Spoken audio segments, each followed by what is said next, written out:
Le pharmacien, simple vendeur de boîtes ou bien plus que ça? On voit ça tout de suite avec mes invités.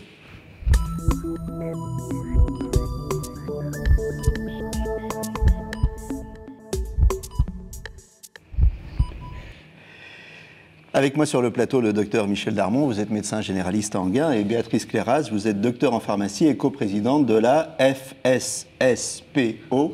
Vous auriez pu trouver un nom un peu plus simple. Hein. Ça veut dire Société française des sciences pharmaceutiques officinales. C'est la société savante des pharmaciens. Le rôle du pharmacien, il est multiple. Le pharmacien a de multiples facettes. Alors, il a d'abord une double casquette. Il est à la fois commerçant et professionnel de santé. Et le challenge, ça va être de trouver l'équilibre entre cette casquette de commerçant et professionnel de santé. Et en tant que professionnel de santé, le rôle est multiple dans la prévention, le conseil, mais également le lien entre les autres professionnels de santé qui interviennent autour du patient. Alors, on va y revenir en détail. Conseil, confidence, c'est quelque chose que vous voyez tous les jours dans vos officines? C'est notre quotidien parce qu'effectivement le conseil il est assez facile pour les patients de venir nous voir. C'est 7 sur 7, pratiquement 24 sur 24. Il suffit juste de pousser la porte d'une officine. C'est gratuit. Et puis ça permet aux gens finalement de ne pas forcément aller chez le médecin ou aux urgences et d'avoir un conseil à l'officine. Et puis confident parce qu'effectivement il y a des gens qui ont besoin de parler. Et là encore c'est assez simple. Oui. La démarche est simple, sans rendez-vous. Donc c'est vrai qu'on est à l'écoute. L'équipe officinale, parce qu'il n'y a pas que des pharmaciens, est à l'écoute des gens, des patients, des clients. Aide à la compréhension des traitements. Il y a des gens qui n'ont pas tous le même niveau de capacité à recevoir des informations, à les synthétiser, à les comprendre. Là aussi, vous êtes en complément du médecin. Alors on est en complément du médecin ou de l'infirmière et c'est vrai que ce rôle est très important d'abord parce que le médecin n'apportera pas la même information que nous on va apporter ou que l'infirmière va apporter ou en tout cas pas de la même façon. Donc c'est important de pouvoir reformuler et de pouvoir comprendre ce que le patient a eu comme info, ce qu'il a compris et de réexpliquer ensuite les choses. Vous avez des relations privilégiées avec les pharmaciens, vous les connaissez? Moi, je connais bien les pharmaciens de mon secteur, on correspond beaucoup, c'est une double sécurité. C'est-à-dire que nous, on fait une ordonnance, mais la validation par le pharmacien de nos ordonnances ou l'erreur peut être humaine, c'est une sécurité qui est primordiale pour nous. Et puis, effectivement, même si on explique aux patients, la recompréhension au moment où ils ont leur traitement qui leur est délivré, je crois que c'est essentiel. Et un traitement bien compris, il y a une meilleure adhésion, c'est sûr. C'est un point important, ce que vous dites, la validation des ordonnances. Ce qu'il faut savoir, c'est que les pharmaciens sont responsables. Ce n'est pas des simples exécutants. Exactement, c'est-à-dire qu'on engage notre responsabilité lorsque on laisse partir le patient avec le traitement prescrit. Ça veut dire aussi que lorsque on ne veut pas délivrer le traitement pour des raisons légitimes, non seulement on doit en informer le médecin, mais on doit aussi l'inscrire sur l'ordonnance et dire pourquoi on a refusé. J'ai envie de dire, on ne va pas faire une confiance aveugle, on ne doit pas faire une confiance aveugle au prescripteur parce que notre responsabilité... C'est une double sécurité, comme vous disiez, Michel. C'est une vraie collaboration entre on ne doit pas opposer les médecins et les pharmaciens. Il y a une vraie collaboration entre les deux.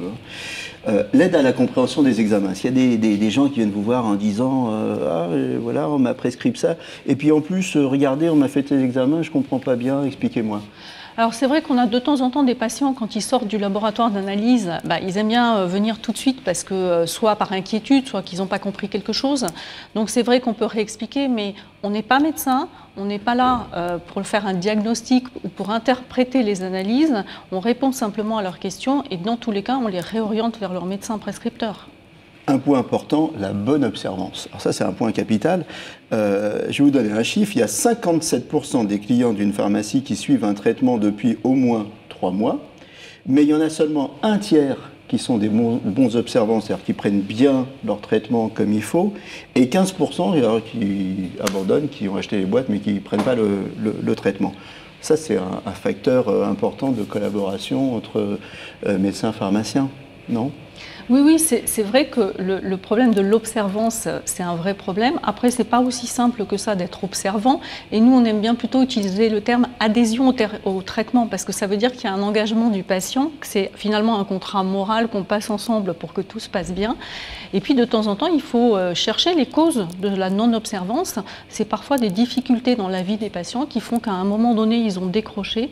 Et il faut comprendre pourquoi. L'idée, c'est pas systématiquement de culpabiliser les patients, mais au contraire de les aider à être du mieux possible observants, tout en sachant que de toutes les façons, dans un parcours de vie, il y a des moments difficiles et qu'on décroche par rapport au traitement. Il y a des pharmaciens parfois qui vous appellent en disant « Tiens, votre patient, là, il ne prend plus ses traitements, donc vous étonnez pas si ça ne marche pas ». Ça peut arriver. Et on a aussi, de façon assez récurrente, au renouvellement du traitement. Sur des traitements chroniques, le patient nous dit « Non, mais cette boîte, là, ce médicament, c'est pas la peine, il m'en reste d'avance, ne remettez pas, je vais l'avoir ». Alors qu'en principe, comme c'est prescrit pour des durées, il devrait plus stocker. Donc, moi, je crois qu'il y a deux problèmes à la mauvaise observance. Encore une fois, parfois une ordonnance où le traitement n'est pas compris, le patient ne comprend pas le but du traitement, la nécessité de l'adhésion, vous le disiez tout à l'heure, l'adhésion au traitement, c'est important. Donc, un patient qui comprend les tenants et les aboutissants de son ordonnance, en principe, il y adhère mieux. Et puis les traitements chroniques, quand les patients ont des traitements chroniques qui sont longs, au bout d'un moment, il s'épuise, il s'essouffle, il en a assez, il n'a pas l'impression que certaines choses peuvent être prépondérantes. Donc là, réexpliquer. Là, le pharmacien, souvent, peut nous dire tiens, vous voyez, là, ce médicament, j'ai l'impression qu'il n'est pas renouvelé, donc il a dû décrocher sur certaines choses. Ça concerne qui, la mauvaise observance? Les personnes âgées, les personnes qui ont des multiples pathologies? Alors, ils en ont tellement à prendre que, fatalement, ils en oublient un peu. Pas forcément. En fait, vous seriez étonné parce que je crois que la proportion de patients non observants dans les maladies graves est assez impressionnante, et notamment, je crois, dans la leucémie myéloïde chronique ou dans l'insuffisance rénale, alors qu'on sait que dans l'insuffisance rénale, on a des traitements immunosuppresseurs et qu'il faut absolument les prendre tout le temps. Eh bien, on se rend compte que les patients ne sont pas forcément observants. Donc, ça touche effectivement aussi bien les personnes âgées que les personnes qui ont des pathologies chroniques graves, mais pas forcément âgées. Alors, toujours dans le rôle du conseil, il y a des cas particuliers où on s'aperçoit que le conseil est important, y compris sur des médicaments qui paraissent anodins. Ça me fait penser à ce problème qu'il y avait eu avec le SAMU et le paracétamol. Là, c'est pareil, quand vous délivrez des choses qui sont, pour le coup, sans ordonnance, vous accompagnez ça d'un conseil? Alors là, vous touchez un point qui est hyper important, parce que sinon on pourrait mettre les médicaments en accès libre en grande surface, ce serait simple. Il faut simplement se rappeler qu'un médicament n'est jamais anodin et qu'il y a toujours des effets secondaires à un médicament, et que le mésusage, c'est-à-dire la façon non correcte de l'utiliser, peut aboutir à des effets graves. Donc vraiment, le rôle de l'équipe officinale, c'est effectivement d'accompagner la délivrance de ces médicaments qui sont en automédication. C'est hyper important. Il y a des gens qui viennent vous voir parfois parce qu'ils ont des effets indésirables, ou alors ils ont un truc, ils se disent tiens, c'est peut-être une allergie. Ça vous arrive souvent d'appeler les secours, finalement, à la pharmacie en disant oh, mais celui-là, c'est vraiment grave? Alors en fait, il y a deux choses. Quand les patients ont des effets secondaires, normalement, on est censé déclarer au centre de pharmacovigilance. Donc ça, c'est une démarche que l'on doit faire. Et si l'effet secondaire n'est pas si grave que ça, on peut nous-mêmes gérer ou éventuellement gérer avec le médecin traitant. Et puis si effectivement il y a une situation qui est grave, il faut ne pas hésiter à appeler le 15 ou les pompiers. Et ça, ça nous arrive très régulièrement de le faire. Alors pas forcément parce qu'il y a eu un effet secondaire lié à un médicament. Il y a parfois des suspicions de pathologies graves qui font qu'on appelle le 15. Par exemple, des suspicions de phlébite. Ça nous est arrivé régulièrement. Et là, on appelle le 15 pour qu'il vienne à l'officine. Bientôt, on va mettre en place, ça va se généraliser, le dossier médical partagé. Il y a aussi un dossier pharmaceutique, on ne le sait pas suffisamment. Malgré tout ça, est-ce que vous pensez que vous avez quand même un rôle de pivot à jouer? Par exemple, les patients qui vont voir plusieurs spécialistes et en plus qui ont un généraliste, vous avez quand même, à travers les ordonnances, une vision globale de tout ça. Il y a ce rôle de pivot qui existe ou pas? Oui, le rôle de pivot, il est fondamental, avec trois choses à dire. C'est-à-dire que le pharmacien est le premier professionnel de santé que voit le patient quand il sort de l'hôpital pour venir chercher des traitements. Et puis le pharmacien est le dernier professionnel de santé avant que le patient rentre chez lui, quand il a vu tous ses médecins avec son traitement. Et puis, effectivement, quand on a des patients qui ont des spécialistes, et de temps en temps, ils se mettent un peu dans des cases, c'est-à-dire que ce qui concerne le spécialiste concerne le spécialiste, et ils ne veulent pas forcément dire au médecin traitant, sauf que c'est important que le médecin traitant ait toute cette information, et là, le pharmacien a un rôle de relais de cette information vers le médecin traitant, ou éventuellement vers l'infirmière quand il y a une infirmière. Vous aussi, en tant que généraliste, vous avez ce rôle de pivot. On doit centraliser l'info et pouvoir articuler, effectivement, parfois différentes spécialités. Le patient va voir son spécialiste pour tel appareil et pas d'autre. Et il peut y avoir une mauvaise synchronisation entre tout ça. Parce que le patient ne dit pas tout, il n'a pas envie de tout dire, ou alors puisqu'il oublie. Il oublie, il ne dit pas tout, on ne prend pas toujours le temps d'aller fouiller. Parfois, il faut aller chercher un petit peu plus loin aussi. Il y a une chose qu'il faut garder en tête, il y a des déserts médicaux, on en parle beaucoup, il n'y a pas de désert pharmaceutique. Il y a des pharmacies partout dans le territoire. Et le pharmacien est souvent le premier recours, comme l'infirmière d'ailleurs. Bien sûr. Alors, je vais vous donner quelques chiffres. Ce qui est intéressant, c'est de savoir que les clients, ils en veulent toujours plus. Alors il y a une étude OpinionWay qui est sortie en 2017, qui a été réalisée sur 4043 patients, donc c'est quand même significatif. Vous allez être contente.